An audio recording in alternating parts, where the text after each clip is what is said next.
नमस्कार मित्रांनो, अनुभव स्टडीमध्ये सर्वांचं स्वागत. 24 एप्रिल 2026चे जेवढे महत्त्वाचे चालू घडामोडीचे प्रश्न आहेत, हे प्रश्न आपण बुलेट रॅपिड फायरच्या या सीरीजमध्ये कंटिन्यू करूयात. रोज सकाळी 6 वाजता हा व्हिडिओ आपण पाहत असतो. तुम्ही जर नवीन असाल तर चॅनलला सबस्क्राईब करून ठेवा. व्हिडिओ आवडला तर लाईक आणि शेअर जरूर करा. ओके, चला बघूयात आपण अत्यंत महत्त्वाचे 10 प्रश्न, त्यांचं विश्लेषण. मागच्या लेक्चरमध्ये जो प्रश्न विचारला होता, त्याचा अगोदर आपण उत्तर जाणून घेऊयात. नुकतेच इन्फोसिस कंपनीने आपला जागतिक ब्रँड अँबॅसेडर म्हणून कोणाची नियुक्ती केली आहे? इन्फोसिस एक आय-टी कंपनी आहे आणि इन्फोसिस कंपनीने जे काही कार्लोस अल्कराज आहेत, यांचे जागतिक ब्रँड अँबॅसेडर म्हणून घोषित केले. पर्याय क्रमांक 1 लक्षात ठेवा. कार्लोस अल्कराज हे स्पेनचे खेळाडू आहेत आणि टेनिस खेळतात. टेनिस खेळतात लक्षात ठेवा. ऑस्ट्रेलियन ओपन 2026चं पुरुष एकेरीचं विजेतेपद त्यांनी पटकावलेलं होतं. Carlos Alcaraz. चला अत्यंत महत्त्वाचा 10 प्रश्न. तत्पूर्वी पहिला प्रश्न आपण बघूयात. नुकतेच कोणत्या राज्याने 1 जुलैपासून राज्य मद्रासा बोर्ड समाप्त करण्याचे घोषित केलेलं आहे? जे काही राज्यांमध्ये असणारे जे मद्रासा बोर्ड आहेत, ओके, हे मद्रासा बोर्ड आता खत्म किंवा नष्ट करण्याचं किंवा समाप्त करण्याचा जो काही निर्णय घेतलेला आहे, तो राज्य आहे उत्तराखंड. पर्याय क्रमांक 1 लक्षात ठेवा. आय-एम-पी आहे उत्तराखंड. उत्तराखंडचे मुख्यमंत्री आहेत पुष्कर सिंग धामी. यांनी हा जो काही निर्णय आहे, तो निर्णय घेतलेला आहे. राज्य मद्रासा बोर्ड आता समाप्त करण्यात आले. लक्षात ठेवा. भारतीय राज्यघटनेतील जो काही कलम आहे, कलम 18, हे काय सांगतं? हे सांगतं पदवी नष्ट करणे. पदवी नष्ट करणे किंवा पदवी समाप्त करणे. हरियाणाची राजधानी चंदीगड आहे. चंदीगडची राजधानी पण चंदीगडच येतं. राजस्थानचं राजधानी जयपूर येतं. महाराष्ट्राची राजधानी मुंबई लक्षात ठेवा. आणि जो काही उत्तराखंड राज्य आहे, हा उत्तराखंड राज्याविषयीचं महत्त्वाचे पॉईंट बघूयात. परंतु तत्पूर्वी उत्तराखंड हा समान नागरी कायदा म्हणजे युनिफॉर्म सिव्हिल कोड हा लागू करणारा संपूर्ण भारतातील पहिलं राज्य होता. लक्षात ठेवा. स्वतःचं बिल तयार करून, स्वतःचे विधेयक तयार करून समान नागरी कायदा लागू करणारं भारतातील पहिले राज्य आहे उत्तराखंड. मग उत्तराखंडची काय निर्मिती आहे, ही निर्मिती झाली होती 9 नोव्हेंबर 2000 मध्ये उत्तर प्रदेश या राज्यामधून कट होऊन. 9 नोव्हेंबर हा उत्तराखंडचा स्थापना दिवस पण आहे. लक्षात ठेवा. पूर्वी याला उत्तरांचल असं म्हणायचे. उत्तरांचलचं नाव बदलून उत्तराखंड असं करण्यात आलं 2007 मध्ये. ज्या उत्तराखंड त्याची राजधानी आहे डेहराडून, जी हिवाळी राजधानी आहे, आणि उन्हाळी राजधानी आहे गैरसेन. गैरसेन. उत्तराखंडचे मुख्यमंत्री आहेत पुष्कर सिंग धामी. उत्तराखंडचे राज्यपाल आहेत गुरमीत सिंग. सध्याच्या घडीला उत्तराखंड राज्याची विधानसभेची सदस्यसंख्या आहे 70. उत्तराखंड राज्यामधून लोकसभेवरती सदस्य जातात 5 आणि राज्यसभेवरती सदस्य जातात 3. उत्तराखंडचं राज्याचं राज्य फुलपाखरू पण आहे, जसं महाराष्ट्राचे आहे तसंच. वेस्टर्न हिमालयन कॉमन पिकॉक म्हणतो आपण, जो उत्तराखंडच्या राज्याचा राज्य फुलपाखरू आहे. राज्य मासे देखील आहे उत्तराखंडचं, गोल्डन महासीर नावाचं. गोल्डन महासीर. उत्तराखंड या राज्याला या ठिकाणी हिमाचल प्रदेशची सीमा लागते. या ठिकाणी थोडंसं हरियाणाची सीमा लागते आणि या ठिकाणी उत्तर प्रदेशची देखील सीमा लागलेलं आहे. या ठिकाणी चीन आणि या ठिकाणी नेपाळची सीमा लागते. उत्तराखंड लक्षात ठेवा. आय-एम-पी आहे. उत्तराखंड राज्यामध्ये जो उत्तरकाशी नावाचा जिल्हा आहे, हा उत्तरकाशी जिल्हा, या उत्तरकाशी जिल्ह्यामधूनच उगम पावणारी नदी आहे गंगा नदी. गंगा नदी. उत्तराखंड राज्य खूप फेमस आहे. पुढचा प्रश्न, दुसरा प्रश्न. नुकतेच आय-एम-पी आहे 100% लक्षात ठेवा. 99वे रामसर स्थळ ठरलेले शेखा झील पक्षी अभयारण्य हे कोणत्या राज्यामध्ये येतं? हा पक्षी अभयारण्य खूप प्रसिद्ध आहे. विशेषतः हे बदकांसाठी प्रसिद्ध आहे आणि हे उत्तर प्रदेश या राज्यातील हे 12वं रामसर स्थळ ठरलेलं आहे. पर्याय क्रमांक 3 लक्षात ठेवा. उत्तर प्रदेश, ज्याची राजधानी आहे लखनौ. उत्तराखंड राज्यामध्ये आहे, सॉरी, उत्तर प्रदेश राज्यामध्ये हा शेखा झील पक्षी अभयारण्य येतो. लक्षात ठेवायचं आहे, जो भारतातील 99वं आणि उत्तर प्रदेश राज्यामधील 12वं रामसर स्थळ आहे. ठीक आहे. केंद्रीय पर्यावरण, वन व हवामान बदल मंत्र्याचे मंत्री आहेत आपले भूपेंद्र यादव. यांनी याची घोषणा केलेली आहे. लवकरच आपण 100 पार करू. या रामसर स्थळामध्ये संपूर्ण भारतामध्ये तामिळनाडू राज्य असं आहे, ज्या तामिळनाडू राज्यामध्ये 20 रामसर स्थळे आहेत आणि सर्वाधिक रामसर स्थळांची संख्या असणारं राज्य आहे तामिळनाडू. महाराष्ट्रामध्ये पण आहेत, 3 आहेत महाराष्ट्रामध्ये. नांदूर मधमेश्वर आहे, लोणार सरोवर आहे आणि ठाणे खाडी फ्लेमिंगो अभयारण्य, हे 3 रामसर स्थळे महाराष्ट्रामध्ये येतात. आणि 2, ओके, लक्षात ठेवा, 2 फेब्रुवारी जो दिवस असतो, 2 फेब्रुवारी 1971ला रामसर करार झाला आहे. म्हणून 2 फेब्रुवारी हा दिवस आपण काय करतो, जागतिक पाणथळ किंवा आर्द्र भूमी दिवस म्हणून आपण साजरा करत असतो. World wetland day. रामसर हे जे काही ठिकाण आहे, ते इराणमध्ये येतं ॲक्च्युली. इराणमध्ये कॅस्पियन समुद्राच्या बाजूला लागून असलेला रामसर करार झाला होता आणि भारत जो आहे, तो रामसर करारामध्ये समावेश झाला आहे 1982 मध्ये. हेही विसरू नका. ओके. संपूर्ण भारतामध्ये पहिले जे रामसर स्थळ आहेत ते 2 होते. एक होतं चिल्का सरोवर आणि दुसरं आहे केवलादेव. केवलादेव राजस्थानमध्ये येतो. चिल्का मात्र ओडिशा राज्यामध्ये येतो. खाऱ्या पाण्याचं सरोवर तुम्हाला माहितीच असेल. ओके. रामसर स्थळे खूप खूप महत्त्वाची इम्पॉर्टंट लक्षात ठेवायचं आहे. मग जे उत्तर प्रदेश आहेत, या उत्तर प्रदेश राज्याविषयी 2-3 पॉईंट आपण अतिरिक्त बघूयात. उत्तर प्रदेश या राज्याची निर्मिती झाली होती 24 जानेवारी 1950 मध्ये आणि 1950 मध्येच उत्तर प्रदेशचं नाव चेंज केलं. पूर्वी त्याला संयुक्त प्रांत असं म्हणायचे. Okay. UC okay sorry UP म्हणजेच युनियन प्रोव्हिन्स म्हणायचे, संयुक्त प्रांत. आता त्याला उत्तर प्रदेश म्हणतो, यूपीच म्हणतो आपण, परंतु उत्तर प्रदेशचं नाव चेंज करण्यात आलेलं आहे. लक्षात ठेवा आय-एम-पी आहे. राजधानी आहे लखनौ. लखनौ ही राजधानी गोमती या नदीच्या काठी आहे. योगी आदित्यनाथ हे उत्तर प्रदेशचे मुख्यमंत्री आहेत. आनंदीबेन पटेल हे राज्यपाल आहेत उत्तर प्रदेशचे. उत्तर प्रदेशमध्ये सर्वाधिक विधानसभेची सदस्यसंख्या आहे संपूर्ण भारतामध्ये 403. लक्षात ठेवा. उत्तर प्रदेशमध्ये विधान परिषद पण आहे, ज्याची सदस्यसंख्या हायेस्ट आहे 100. उत्तर प्रदेशची लोकसभा सदस्यसंख्या सर्वाधिक आहे संपूर्ण भारतामध्ये 80 आहे आणि राज्यसभेची सदस्यसंख्या 31 आहे उत्तर प्रदेशमधून. म्हणजे हा जो काही आकडा आहे हा हायेस्ट आहे, म्हणजे सर्वाधिक आकडा आहे संपूर्ण कोणत्याही राज्यामधील. कारण उत्तर प्रदेशची जी लोकसंख्या आहे ती 2011च्या जनगणनेनुसार संपूर्ण भारतामध्ये सर्वात अधिक आहे. राज्य प्राणी आहे उत्तर प्रदेशचं बारासिंगा. हा बारासिंगा लक्षात ठेवा. उत्तर प्रदेश हा सर्वाधिक राज्यांची सीमा लागणारा राज्य देखील आहे. सर्वाधिक राज्यांची सीमा लागतं उत्तर प्रदेशला. इवन नेपाळची पण सीमा लागलेली आहे. मग सर्वाधिक राज्य कुठले कुठले असतील? 1 बिहार आहे, 2 झारखंड आहे, 3 या ठिकाणी छत्तीसगड आहे, 4 मध्य प्रदेश आहे. ओके. मध्य प्रदेश, 5 राजस्थान आहे, 6 या ठिकाणी दिल्ली आहे, 6 दिल्ली, 7 हरियाणा आहे. ओके. लक्षात ठेवा या ठिकाणी 8 बघा, 8 हिमाचल प्रदेश आहे, या ठिकाणी 9 उत्तर प्रदेश. म्हणजे साधारणतः उत्तराखंड साधारणतः 8+1 म्हणजे 8 राज्य आणि 1 केंद्रशासित प्रदेश म्हणजे दिल्लीवाला. हे संपूर्ण 8+1 9 राज्यांची सीमा उत्तर प्रदेश राज्याला लागलेलं आहे. लक्षात ठेवा. आणि विशेष सांगू या ठिकाणी थोडंसं लक्ष द्या. इथं बघा उत्तर प्रदेशमध्ये हा एकमेव जिल्हा आहे. इवन संपूर्ण भारतामधील हा एकमेव जिल्हा आहे ज्या जिल्ह्याला 3-3 राज्यांची सीमा लागलेलं आहे. त्याचं नाव आहे सोनभद्र. Very I-M-P. सोनभद्र जो आहे तो या ठिकाणी मध्य प्रदेशची सीमा लागते, या ठिकाणी छत्तीसगड पण सीमा लागते, या ठिकाणी झारखंडची पण सीमा लागते, या ठिकाणी बिहारची पण सीमा लागते. म्हणजे 4 राज्यांची सीमा लागलेला एकमेव जिल्हा संपूर्ण भारतातील सोनभद्र जिल्हा. आय होप तुम्हाला जे काही मी अतिरिक्त पॉईंट सांगतो हे पॉईंट तुम्ही लक्षात ठेवायचं आहे चालू घडामोडीसोबत. तुम्हाला मार्क मिळवायचे आहेत पेपरमध्ये. चला, तिसरा प्रश्न महत्त्वाचा. नुकत्याच बल्गेरियाचे नवीन पंतप्रधान कोण बनले आहेत? हे तर बल्गेरियाचे नवीन पंतप्रधान ज्यांचं नाव आहे रुमेन रादेव. पर्याय क्रमांक 1 रुमेन रादेव. बल्गेरियाची राजधानी काय असेल? सोफिया. सोफिया रोबोट नाही बरं का, सोफिया नावाचा एक रोबोट पण आहे. मात्र या ठिकाणी बल्गेरियाची राजधानी आहे सोफिया, जो युरोप या खंडामध्ये येणारा तो देश आहे बल्गेरिया. मग जे काही नवीन प्रमुख आहेत त्यांच्यावरती एक आपण नजर टाकूयात. अमेरिकेचे राष्ट्राध्यक्ष आहेत डोनाल्ड ट्रम्प. तैवानचे राष्ट्राध्यक्ष बनले होते लाई चिंग ते. ऑस्ट्रेलियाचे नवीन पंतप्रधान बनलेत अँथनी अल्बनीज. दक्षिण कोरियाचे राष्ट्राध्यक्ष आहेत ली जे म्यांग. श्रीलंकेचे राष्ट्राध्यक्ष अनुराग कुमार दिसानायके. श्रीलंकेचे पंतप्रधान आहेत हरिणी अमरसूरिया. थायलंडचे पंतप्रधान आहेत अनुत्तीन चारणविराकुल. जपानचे पंतप्रधान आहेत साने तकैची. नेपाळचे पंतप्रधान आहेत बालिन शाह. कॅनडाचे पंतप्रधान आहेत मार्क कार्नी. जर्मनीचे चान्सलर आहेत फ्रेडरिक मर्ज. चीनचे राष्ट्राध्यक्ष शी जिनपिंग. बांगलादेशचे पंतप्रधान आहेत तारिक रहमान. रशियाचे राष्ट्राध्यक्ष आहेत व्लादिमीर पुतिन. मालदीवचे राष्ट्राध्यक्ष आहेत मोहम्मद मोइजू. इंडोनेशियाचे राष्ट्राध्यक्ष आहेत प्रबो सुबियंतो. ब्रिटनचे पंतप्रधान आहेत नवीन कीर स्टारमर. दक्षिण आफ्रिकाचे राष्ट्राध्यक्ष आहेत सिरिल रामाफोसा. उत्तर कोरियाचे नवीन राष्ट्राध्यक्ष आहेत किम जोंग उन. आणि ब्राझीलचे राष्ट्राध्यक्ष आहेत Lula the Silva. Lula the सिल्वा लक्षात ठेवा. पुढचा प्रश्न चौथा. Very I-M-P. नुकत्याच भारताचा 95व्या क्रमांकाचा चेस ग्रँडमास्टर कोण बनला आहे? 95व्या क्रमांकाचं चेस ग्रँडमास्टर बनले तर अरण्यक घोष. पर्याय क्रमांक 2 अरण्यक घोष. लक्षात ठेवा हे पश्चिम बंगालचे राज्याचे आहेत. वेस्ट बेंगॉल किंवा पश्चिम बंगालचे तर अरण्यक घोष आय-एम-पी लक्षात ठेवायचं आहे. 95 ग्रँडमास्टर आहे. लक्षात कसं ठेवायचं बघा. 91, 92, 93, 94 आणि 95 हे 5 जे आहेत ना हे ग्रँडमास्टर लक्षात ठेवण्यास तुम्हाला एक शब्द देतो. तो शब्द तुम्ही कधीच विसरू नका. शब्द आहे राम किंवा RAAM रामा. रामा शब्द लक्षात ठेवा.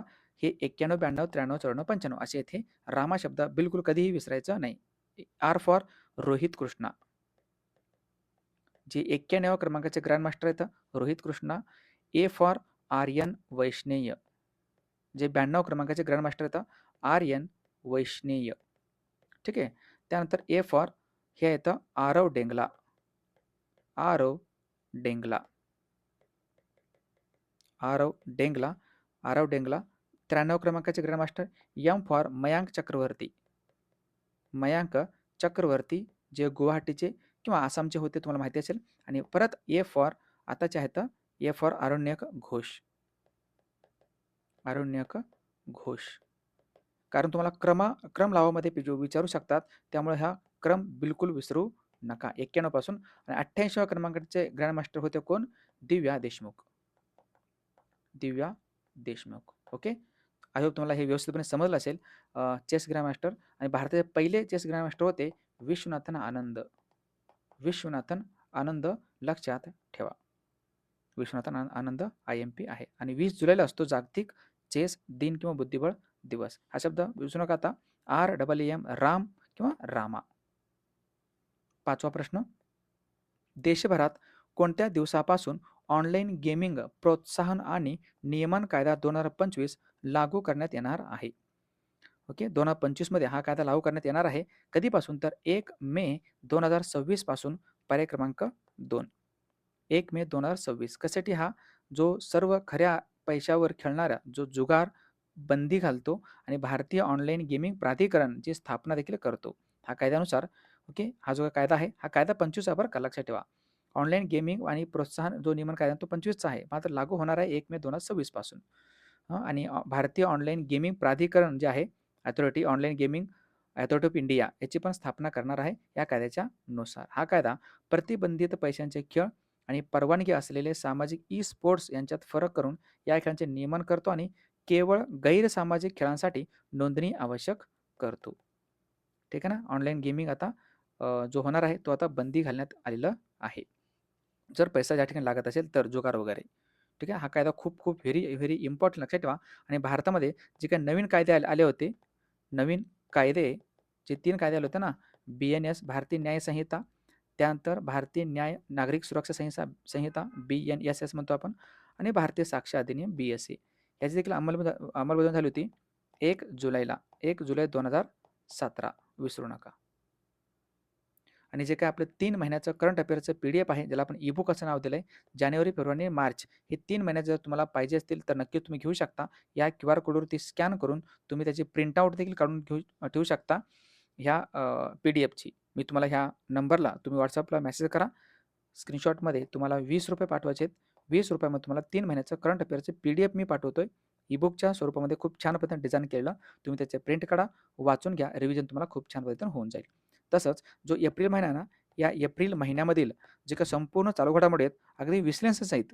वन लाइनर नाही, वन लाइनर पण असतीलच. सोबत त्यांच्या या PDFमध्ये आणि ह्या एप्रिलच्या एकट्या एका दर महिन्याला हे राहणारं मासिक, हे मासिक. ठीक आहे. हे पण मी लॉन्च करेन 1 मेला. समजतं का? 1 मेला तुम्हाला संपूर्ण एप्रिल म्हणजे 1 एप्रिल ते 30 एप्रिलपर्यंत टोटल तुम्हाला ईबुक लॉन्च करेन मी 1 मेला. म्हणजे आता मासिक दर महिन्याला तुम्हाला PDF मी देत राहीन. म्हणजे तुम्हाला रोज सकाळी 6 वाजताचं बुलेट रॅपिड फायर बघायचं आहे. ओके. संपूर्ण महिना संपला की 1 महिन्याला म्हणजे 1 तारखेला त्या महिन्याच्या मागील महिन्याचं जे काही चालू घडामोडीचे प्रश्न आहेत सगळे A to Z प्रश्न त्या ठिकाणी मी कव्हर करेन. ते तुम्हाला ₹20 मध्ये घ्यायचं आहे आणि संपूर्ण PDF काढून तुम्हाला वाचायचं आहे. बस असं करत राहा. 1 वर्ष जर तुम्ही केलात तर पाठीमागील 1 वर्षामध्ये कोणताही चालू घडामोडीचा प्रश्न विचारला पेपरला, नक्कीच तुम्हाला त्याचा फायदा होऊन जाईल. ओके. चला. पुढचा प्रश्न बघूयात आपण. 6वा प्रश्न. दरवर्षी जागतिक पुस्तक व कॉपीराइट दिन हा कधी साजरा केला जात असतो? World book and copyright day म्हणतो आपण. हे जे काही दिवस आहे 23 एप्रिलचा दिवस, तो विल्यम शेक्सपियर यांची जयंती असते आणि त्यांचा मृत्यू दिवस पण असतं. विल्यम शेक्सपियर नाव तुम्ही ऐकून असेल. महानतम लेखक. ओके. विल्यम शेक्सपियर म्हणतो आपण. शेक्सपियर लक्षात ठेवा. ह्यांची जयंती पण असते, बड्डे आणि पुण्यतिथी दोन्ही पण असतं. आणि कधी असतं? तो 23 एप्रिलला. पर्याय क्रमांक 1. 23 एप्रिल जागतिक पुस्तक व कॉपीराइट दिन नुकतं साजरा करण्यात आलेलं आहे. मग जे काही दिवस आहेत त्यांच्यावरती एकदा नजर टाकूयात आपण. खूप महत्त्वाचं रिव्हिजन करणं गरजेचं राहतं. एप्रिल महिन्यातील दिनविशेष. 1 एप्रिलला आहे उत्कल दिन. 2 एप्रिलला असतो जागतिक स्वमग्नता जागरूकता दिन किंवा आंतरराष्ट्रीय बालसाहित्य दिन. 4 एप्रिलला असतो जागतिक खान जागृती दिन. 5 एप्रिल आहे राष्ट्रीय सागरी दिन किंवा राष्ट्रीय समता दिन. 6 एप्रिलला असतो आंतरराष्ट्रीय विकास आणि शांततेसाठी क्रीडा दिवस. 7 एप्रिलला जागतिक आरोग्य दिवस असतो. 9 एप्रिल आहे CRPFचे शौर्य दिन. 10 एप्रिलला जागतिक होमिओपॅथी दिवस सॅम्युएल हानेमान यांची जयंती असते 10 एप्रिलला. 11 एप्रिलला शिक्षक हक्क दिवस असतो. महात्मा फुले यांची जयंती आपण साजरा करतो. राष्ट्रीय सुरक्षित मातृत्व दिन आणि महिला सुरक्षा दिवस असतो. 12 एप्रिल आहे आंतरराष्ट्रीय मानवी अंतराळ उड्डाण दिवस, कारण युरी गागारिन सर्वात पहिल्यांदा संपूर्ण अंतराळमध्ये गेले होते, पहिले व्यक्ती. 13 एप्रिलला जालियनवाला बाग हत्याकांड आणि सियाचीन दिवस असतो. 14 एप्रिलला आहे अग्निशमन सेवा दिवस, डॉक्टर बाबासाहेब आंबेडकर जयंती आणि जागतिक चगास रोग दिन. 15 एप्रिलला असतो महिला बचत दिवस. 16 एप्रिलला जागतिक आवाज दिन आहे. त्यानंतर 18 एप्रिल आहे जागतिक वारसा दिन. 19 एप्रिलला जागतिक यकृत दिवस असतो. 20 एप्रिलला संयुक्त राष्ट्र चायनीज भाषा दिवस आहे. 21 एप्रिलला नागरी सेवा दिवस. 22 एप्रिलला आपण साजरा केला जागतिक वसुंधरा दिन आणि काल आपण साजरा केला 23 एप्रिलला जागतिक पुस्तक व कॉपीराईट दिन. पुढचा व्हेरी IMP प्रश्न 7वा. नुकत्याच भारताने कोणत्या देशाकडून R37M RVVBD म्हणतो आपण या अति लांब पल्ल्याच्या हायपरसॉनिक, ज्याला हवेतून हवेत मारा करणाऱ्या क्षेपणास्त्र म्हणतो आपण, हे क्षेपणास्त्राच्या आयातीला मंजुरी दिली. पण भारत आता कोणत्या देशाकडून घेणार आहे? हे अति लांब पल्ल्याचं हायपरसोनिक हवेतून हवेत मारा करणारं क्षेपणास्त्र आहे. त्याचं नाव आहे R37M. हे घेतलं आपण रशियाकडून. R फॉर रशिया असं लक्षात ठेवा. पर्याय क्रमांक 1 रशिया IMP आहे. रशियाने भारताला त्यांच्या सुखोई Su-30 MKI लढाऊ विमानांसाठी R37M या अतिलांब पल्ल्याच्या हायपरसोनिक हवेतून हवेत मारा करणाऱ्या क्षेपणास्त्राला निर्यातीला मंजुरी दिली आहे. म्हणजेच रशियाने निर्यातीला मंजुरी दिली म्हणजे भारत आयात करतोय. ओके. त्यानंतर ज्याचा पल्ला हा 300 ते 400 किलोमीटर एवढं राहणार आहे. किती आहे? 300 ते 400 किलोमीटरची रेंज राहील, लक्षात ठेवा. मग रशिया आलाच आहे, तर एक नजर टाकूयात त्याच्या घडामोडीवरती किंवा त्याच्या स्टॅटिक जीकेवरती. रशियाची राजधानी मॉस्को आहे. मॉस्को. रशियाचे चलन तर रुबल. रुबल हे चलन आहे. रशियाचं संसदेचं नाव आहे ड्युमा. रशियाचा अंतराळ संशोधन संस्था आहे रॉसकॉसमॉस. जसं भारतात इस्रो आहे तसं. राष्ट्राध्यक्ष तर व्लादिमीर पुतीन आणि मिखाईल मिशुस्टिन हे रशियाचे पंतप्रधान आहेत. नुकतंच रशियानं आपलं स्पेशल एक सोशल मीडिया, ओहो ठीक आहे थांबा एकच मिनटं, सोशल मीडिया ॲप लॉन्च केलं. त्याचं नाव आहे मॅक्स आणि आंतरराष्ट्रीय बिग कॅट अलायन्सचा मेंबर होणारा 19वा सदस्य देश आहे थोडक्यात रशिया. रशिया या ठिकाणी तुम्ही बघू शकता. रशिया हा आशिया, हा भाग आशियामध्ये येतो आणि हा भाग युरोपमध्ये येतो रशियाचं. युरोपमध्ये त्याचं मुख्य म्हणजे हे आहे राजधानी आहे मॉस्को. पुढचा 8वा प्रश्न. नुकतेच जगभरातील पर्यटकांच्या पसंतीनुसार वर्ष 2026 मध्ये सर्वाधिक बुक केलेले आणि सर्च केलेले शहर कोणतं असेल? म्हणजे पर्यटक सर्वात जास्त सर्च केलेत कुठं जाऊ वर्ष 2026 मध्ये, तर सर्वात जास्त पसंती भेटलेली आहे या बँकॉक या शहराला. पर्याय क्रमांक 4 बँकॉक, जी थायलंड या देशाची राजधानी आहे. ओके. थायलंडची राजधानी बँकॉक आहे, लक्षात ठेवा. 2 नंबरला येतो फ्रान्सची राजधानी पॅरिस. पॅरिस हे 2 नंबरला येतं. 3 नंबरला येतं रिओ दी जेनेरिओ, जी ब्राझीलमध्ये ठिकाण येते.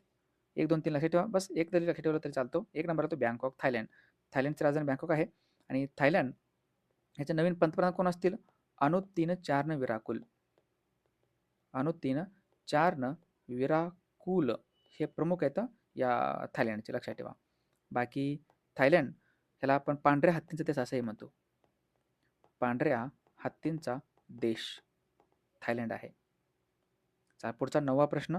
नुकत्याच कोणत्या राज्याने राज्य कॉम्प्रेस्ड बायोगॅस धोरण 2026 राबवण्यासाठी मंजुरी दिलेली आहे? ओके. ज्याला आपण CBG म्हणतो आपण, कॉम्प्रेस्ड बायोगॅस धोरण, लक्षात ठेवा.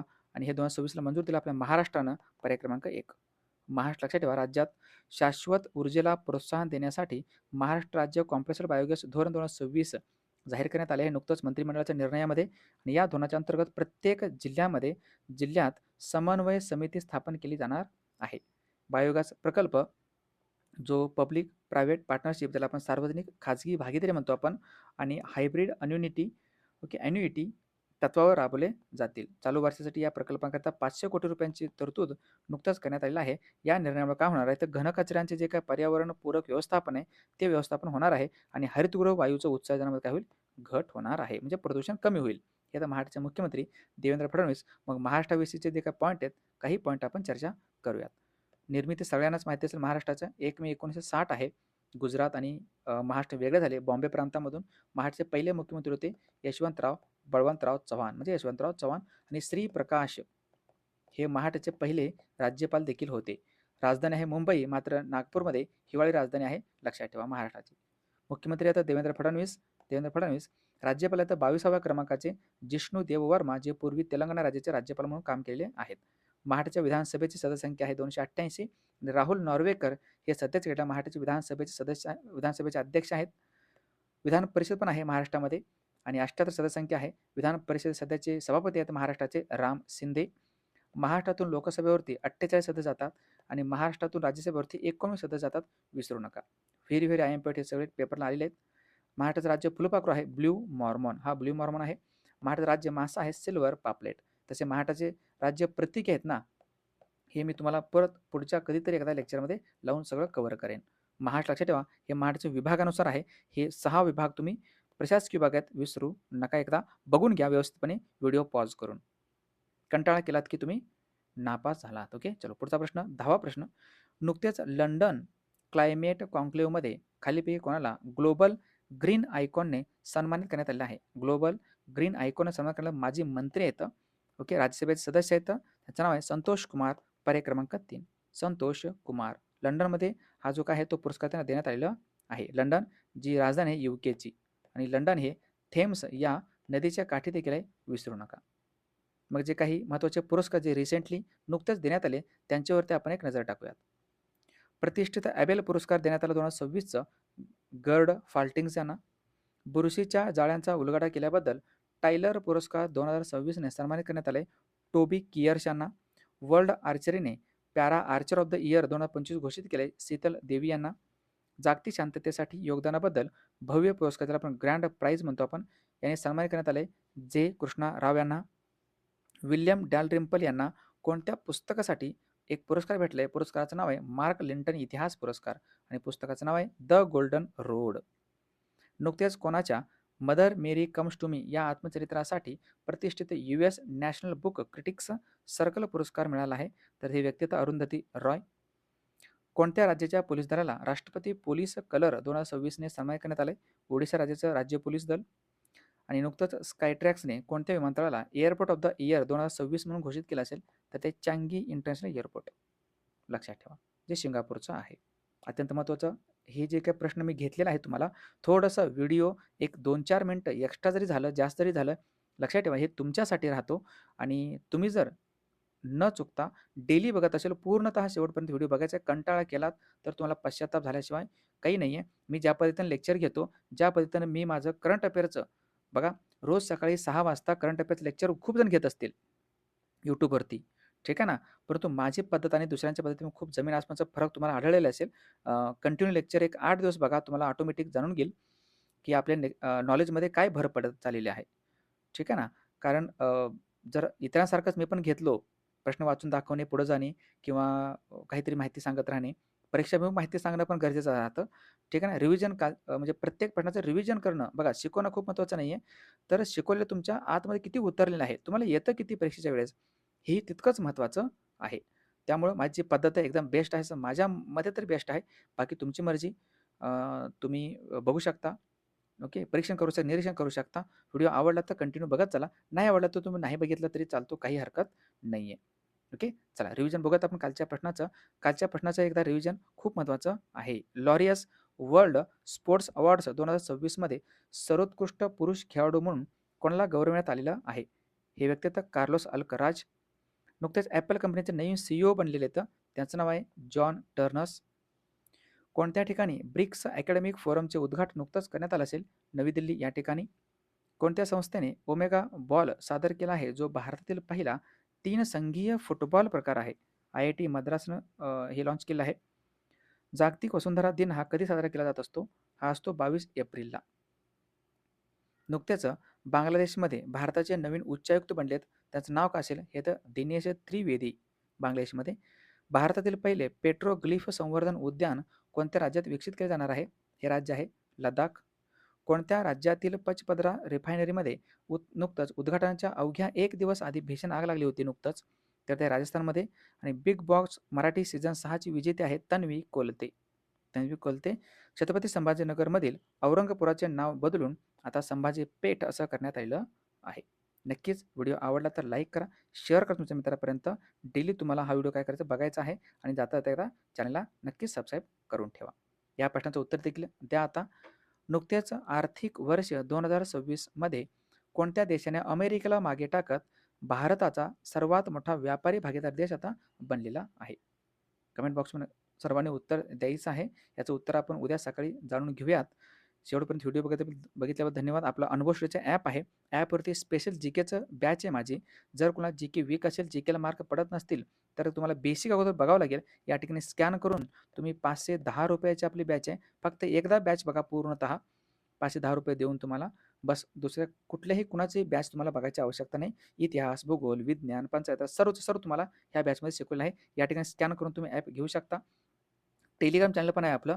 टेलिग्रामला पण नक्कीच तुम्ही या ठिकाणी स्कॅन करून जॉइन होऊ शकता. इंस्टाग्राम आहे, ह्याला तुम्ही नक्कीच फॉलो करून ठेवा. ओके, चला इथं थांबूयात आपण. शेवटपर्यंत व्हिडिओ बघितल्याबद्दल धन्यवाद. थोडंसं एक्स्ट्रा माहिती सांगितलं मी, त्यामुळे थोडंसं 5 मिनिट व्हिडिओ वाढला असेल, काही हरकत नाही. परंतु ही माहिती तुमच्यासाठी आहे, हे तुम्ही डोक्यात ठेवा आणि रोज सकाळी बघत चला. चला इथं थांबूयात आपण. जय हिंद, जय महाराष्ट्र.